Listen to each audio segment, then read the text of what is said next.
guys, thanks a lot for joining me again. My name is Mark Starr and this is thehopry.com. So today I'm actually going to be sharing a beer that, since I've started this website, people have been asking me to review.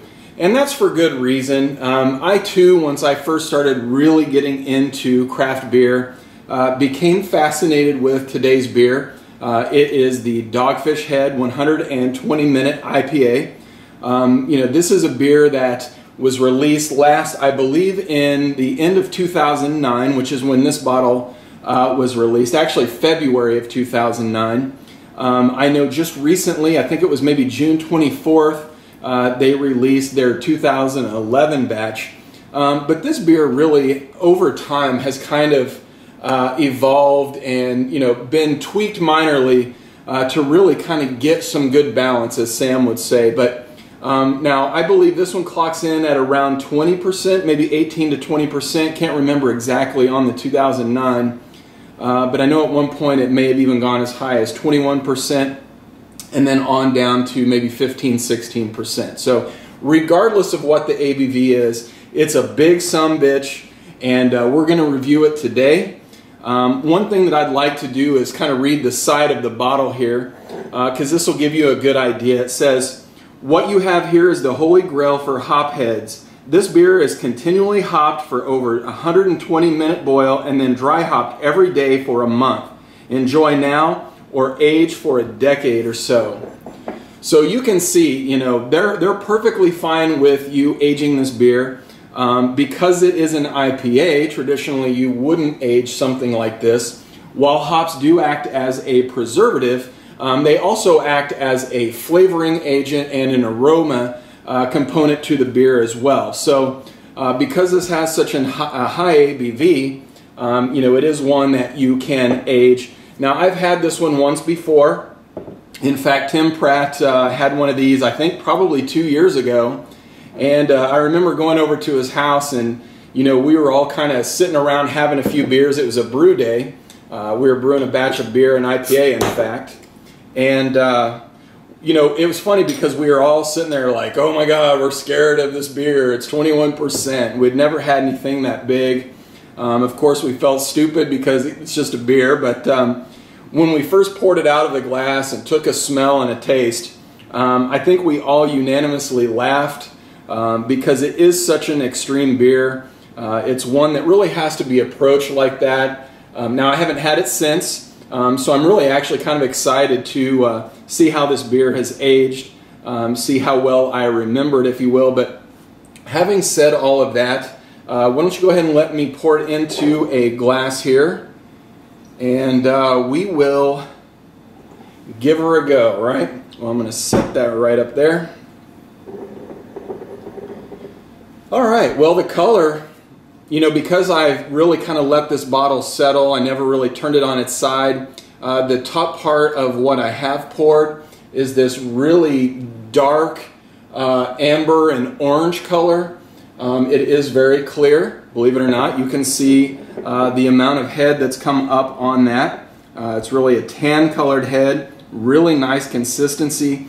And as I have my nose over the glass looking at that head, the aromas of those malts are really coming up out of that glass. So with that said, let me go ahead and smell this bad boy, and man, I'm ready. All right. So there's this huge nuttiness from the malt. I mean, you can tell that there's just a lot of malt in here. It also has a sort of model glue aroma. Like, you can really tell that this is an intense beer.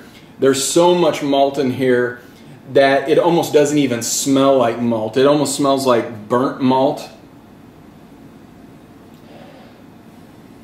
I do get a little bit of hop character, but I think it's really kind of supporting the malt rather than the malt supporting the hops. Now, again, this is a couple of years old, so I kind of expected that.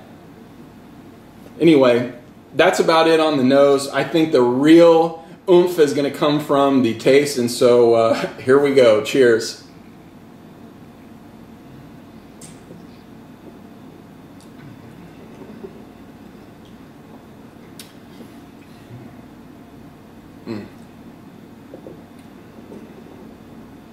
Yeah, so I'm really getting a lot of malt here.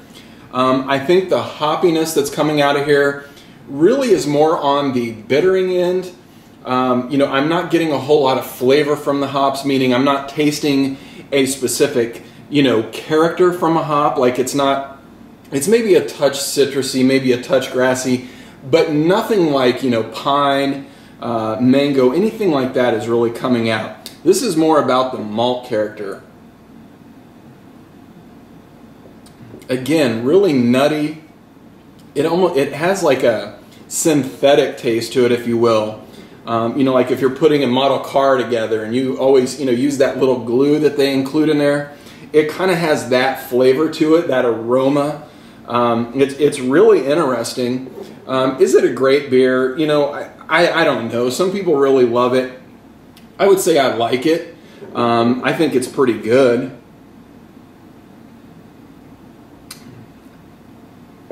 Obviously not something that you would want to drink all by yourself. In fact, I'm not going to drink this whole one by myself. I've got someone coming over here in a little bit, and I'm going to share a little bit of it with him. But yeah, you know, not a great beer. It's not a bad beer. It's fun. You know, when this was brewed back in the early days, clearly everybody wanted to try it because it was so extreme. You know, if you're a hop junkie, it's maybe one to search out just so you can say you've tried it. If you've had it before, well, you know, it's probably up to you whether or not you want to buy another one. But anyway, fun session. Didn't think I was ever going to review this beer. I know people have been asking me for a long time to review it.